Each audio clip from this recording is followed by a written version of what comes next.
Hi, I'm Alan. This is UK. Today, I wanted to go over really quick Cave Safely, Cave Softly. It's a new program from Boy Scouts of America, and it was co-authored by the National Speleological Society to give cavers and Boy Scout leaders a really good idea of what is expected when you go caving. So, and I also wanted to especially thank Debbie Spoons for being very instrumental in this. She was the liaison from the National Speleological Society Youth Groups Liaison Committee to Boy Scouts of America, and she spent a lot of time, and a lot of travel time, going to meetings and making sure that this represented the interests of the National Speleological Society. Requirements for unit caving, Cave Safely, Cave Softly, is the Boy Scouts of America's procedure for organizing BSA activities in commercial and non-commercial caves or lava tubes.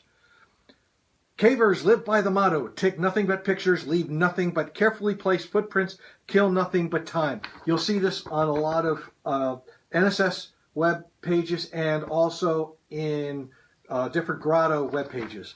Caves represent some of the world's most accessible yet fragile wilderness resources. Cavers enter caves to explore, study, and protect the caves, its beautiful formations, and unique wildlife. Cavers understand the risks involved when exploring such areas and are prepared for the challenge. Taking youth into the total darkness of a unique ecological environment to see some of the Earth's most magnificent creations provides opportunities for growth. Caving is an exciting activity that can be appropriate for all levels of scouting, and caves are found within a few hours' drive in most of the country. That is so true. It is easy to get into a lot of these caves. The qualified trip leader is responsible for all procedures for safely conducting the caving activity. Caving activity. The adult supervisors work cooperatively with the qualified trip leader and is responsible for all matters outside of the caving activity. If at any time the qualified trip leader feels the rules are not being followed or there is unsafe activity, then the qualified trip leader has the right to cancel the trip. The qualified trip leader, if we go back to the Guide to Safe Scouting, the qualified trip leader is defined as,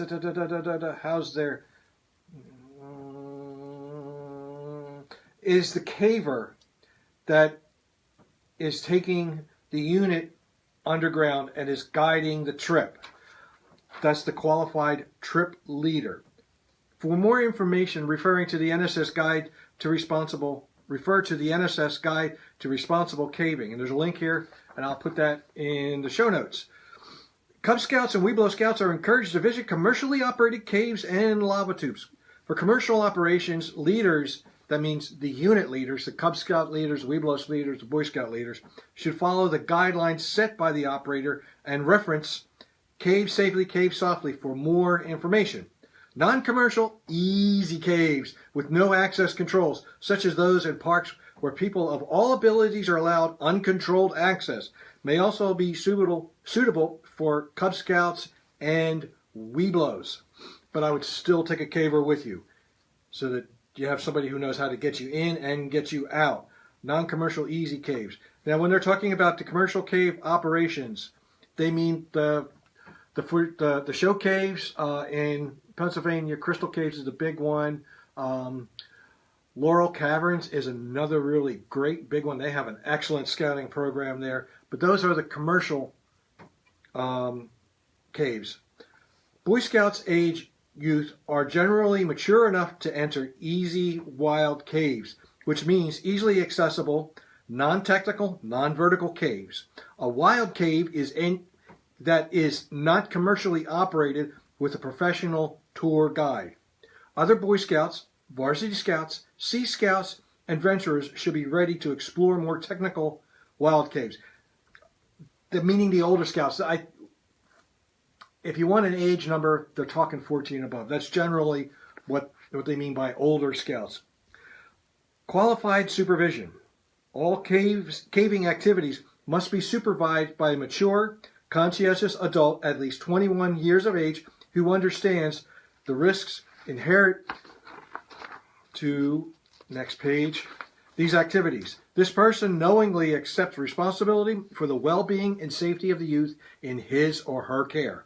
This adult supervisor is trained in and committed to compliance with the 8 points of the Boy Scouts of America Cave Softly procedure and responsible for recruiting and verifying the qualifications of the qualified trip leader. This person, what they're talking about is the unit leader, is responsible for all of this.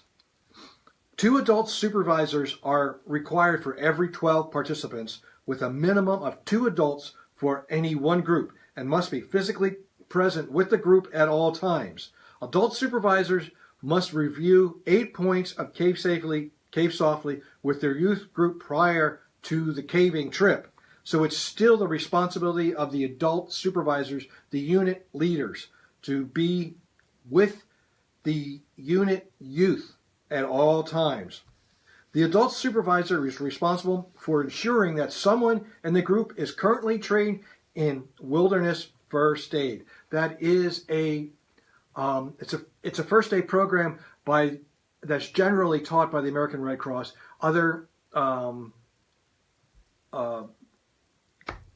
nonprofits do the training for that, and for-profits do the training for that, but Red Cross is the most known about. And the Boy Scouts of America has combined with the American Red Cross in providing trainers for the wilderness first aid, so you can get this training through BSA, not just through the American Red Cross.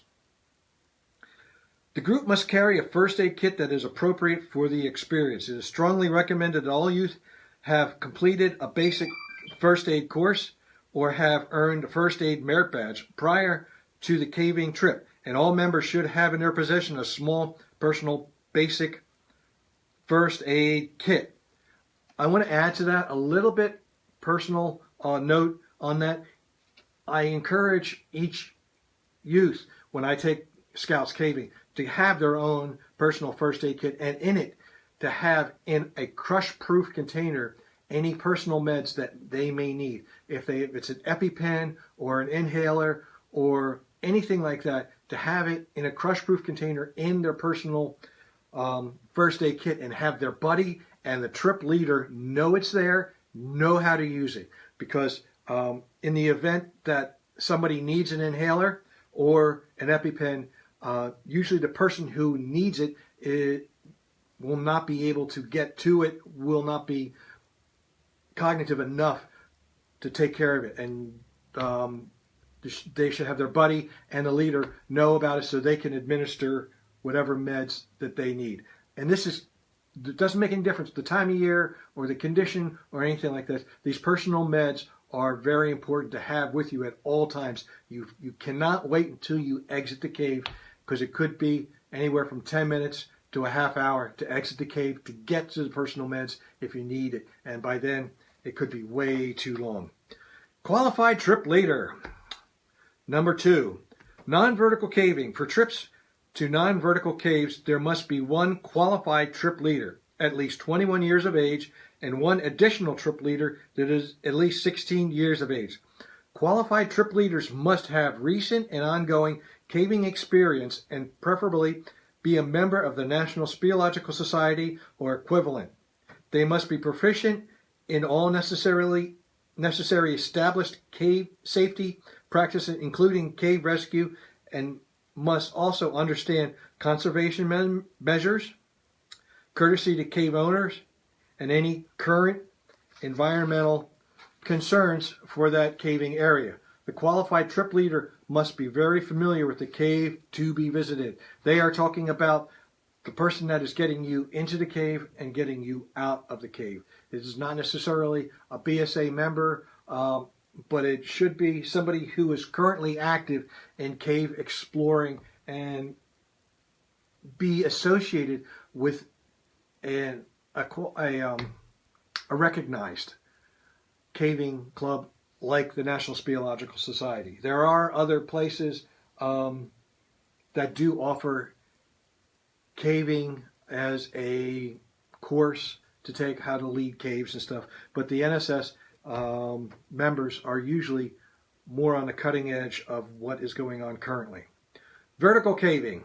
Qualified trip leaders, that means the NSS guy, for vertical caves must be proficient in both non-vertical caving skills listed above and vertical caving skills. 2 qualified trip leaders are required. Vertical caving requires special ascending and descending equipment and techniques, vertical caving skills. In addition, they must be able to perform on-rope rescues in case of an emergency. Vertical caving requires special ascending and descending equipment and techniques. Understand that there's a lot of people that will start out using prusik knots and a harness that is made from webbing, and will use a figure 8. It's a good inexpensive way to start your vertical caving training, to know the basics of how this stuff works. However, I would not recommend using that equipment for anything more than 20, maybe 30 feet of drop or ascending, because knots can be very tiring to use for people, especially kids who are doing this for the first time. A rig that you can purchase through a caving store, place that specializes in cave exploring equipment. The equipment can run average $350 to $400 for one rig of a basic, very basic rig. So please understand that this is a very expensive thing to get into, and if you're asking a caver to take you on a vertical caving trip, please understand that what you're asking them is to provide $400 worth of equipment for each member in your party. And that's a very, very expensive piece of finance to ask of them. The qualified trip leader managing the vertical caving activity must meet the following criteria. Have successfully completed intermediate vertical training or equivalent from a training source associated with the NSS, like one of the grottos or the conservancies. Should have at least 1 year of ongoing vertical caving experience. Somebody who's been doing it for a while, not somebody who just took the course like a week or a month ago, or even 6 months ago. A week of ongoing experience. They took the course a year ago and they haven't touched a rope in a year. Not so good. Look for somebody else. Have experience teaching vertical caving techniques.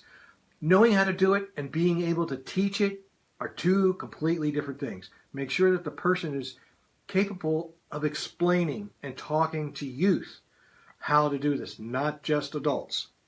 Note, qualified trip leaders must maintain their skills through ongoing vertical activity and or training, or be a qualified instructor in accordance with the Climb On safely, other than qualifications that are limited to artificial structures, and be currently trained from either of the following: the National Speleological Society, intermediate vertical training or equivalent from a training source associated with the NSS, or council-approved vertical caving training that is taught by someone who has successfully completed intermediate vertical training from a training resource associated with the NSS. All qualified trip leaders must be current in their training and qualifications, assessment, or documented practice within 3 years. A lot of people who do vertical work and vertical training usually do keep a logbook or a running notebook of what they've done. Some people just post things in Facebook, but it is a documentation of what they have done, what they are capable of doing. Qualified trip leaders must assure that all participants in the caving activity possess basic level vertical caving skills as established by the NSS. And there's a link there that I'll put in there. As far as caving possess basic level of vertical caving skills, this is not something that can be taught in just an afternoon. This is something that you can get the basics of the knots done in a day. You can try to start learning how to ascend and descend a rope. Maybe that same day if you have time, but that makes a very long day. you should spread it out over several weekends to do ascending and descending on another day after you've learned the knots, and maybe you do an ascending of one day. Do the ascension and descending another day, and then have a follow-up time of doing it again, just for a refresher to make sure that everybody knows what's going on. You will be doing this in a very difficult environment, dark, usually wet, muddy. It's completely different than doing it above ground and just hanging from a tree or a wall. So make sure that you know how to do it like the back of your hand above ground before you even attempt to do this underground. There are many institutions and or businesses that offer training for climbing and rappelling. However, most do not prepare instructors to lead groups of people on caving trips. Your local council COPE and climbing committee, area COPE and climbing advocates, and region COPE and climbing chairs can help locate resources in the NSS to answer questions about caving. For guidance or additional information, contact the BSA Outdoor Programs Properties Department through your local council office. From my experience, a lot of the people, not everybody, who run COPE courses have had some experience with caving, and if they have not, they know somebody who is involved with the caving program. I'm familiar with a lot of the instructors at our local camp, even though they are not cavers. I have talked to them. They know who I am, and they know that if they were going to do that, they would. And if somebody was interested in going underground, and they would contact me about that. Number 4, physical fitness. Adult supervisors must require evidence of fitness for caving activities with a current BSA annual health and medical record. The adult supervisor must adapt all supervision, discipline, and precautions to anticipate any potential risks, claustrophobia, fear of total darkness, etc., with individual health conditions. This is part of what I was saying going back to the personal first aid kit. Personal meds need to be in those kits. The adult supervisor should know everybody's health conditions. The adult supervisor should inform the qualified trip leader about each participant's medical conditions. Please don't hide anything. I've had people come onto the trip who were very high functioning autistic. They did very well once I understood what their condition was, and they actually enjoyed the trip just as much as the other members. But not knowing it puts a burden on the qualified trip leader in when they are trying to communicate to the youth members of what they need to do. So make sure that the trip leader knows about any medical conditions. Also, if you took a bad sprain the day before in soccer practice, bad enough that you had to go to urgent care and they wrapped you up, please bow out of a trip. You're putting a burden on the qualified trip leader that may impose a cave rescue. Any injuries like that occur can happen. If you are sick, but let's say you're coughing a lot, this is a very exhausting trip. It takes a lot of energy to do it, and somebody who has trouble breathing to begin with, whether it's from just an upper respiratory or infection or anything like that, will peter out really quickly on the caving trip. Number 4, safety. The overall capability and pace of caving groups is always that of the least able member of that group, and no member of the group should ever be encouraged or permitted to attempt an act that is beyond their ability, even when the remainder of the group has the necessary ability. This is what I keep saying over and over again. This is a non-competitive team sport. Everybody does everything together. There are times when you may split up.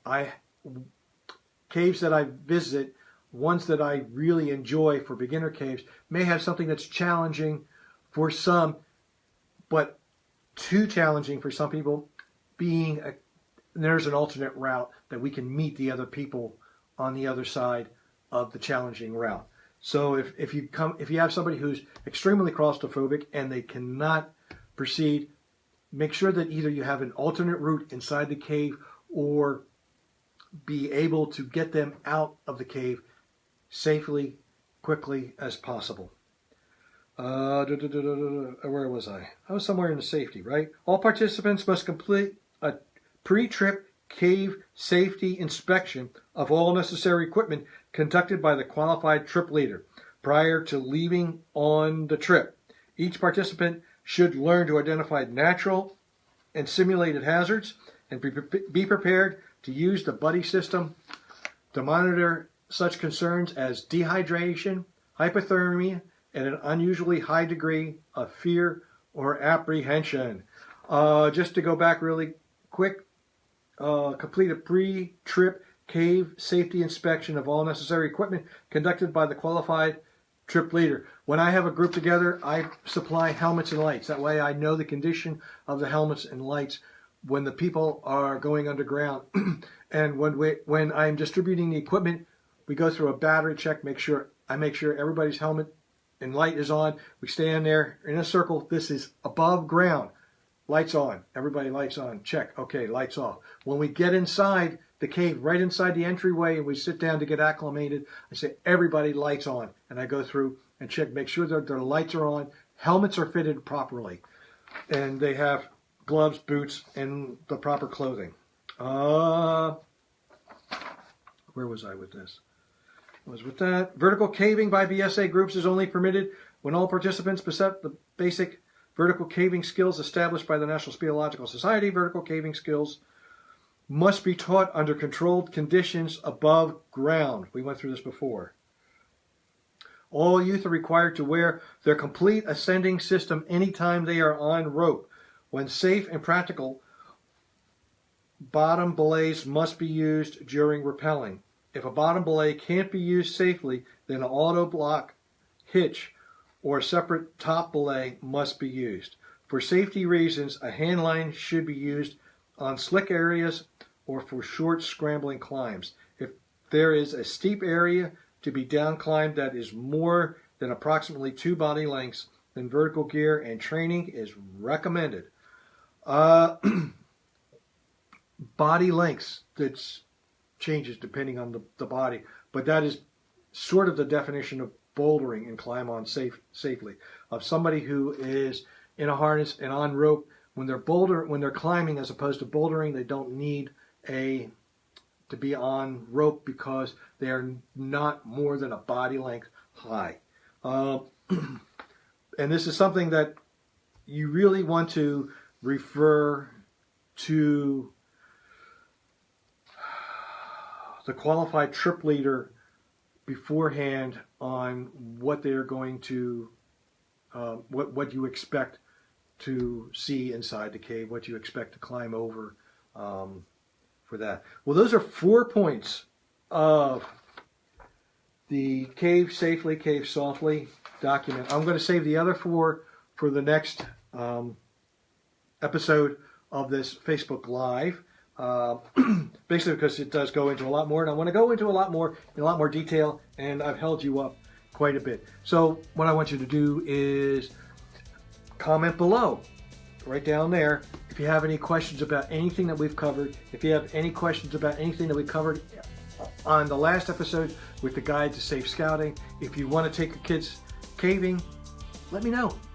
We'll hook up something. If you're not in my area, we'll find somebody for you. We have contacts all over the United States for with cavers that take Boy Scout troops, Girl Scout troops, venturing crews, and other youth organizations underground. So please share this, like it, comment, and I'll see you in the next episode of Cave Safely, Cave Softly. And support your Girl Scouts. Buy some cookies. It helps them go uncaving, and these are really, really, really good. This is my second box of these peanut butter Patty steak.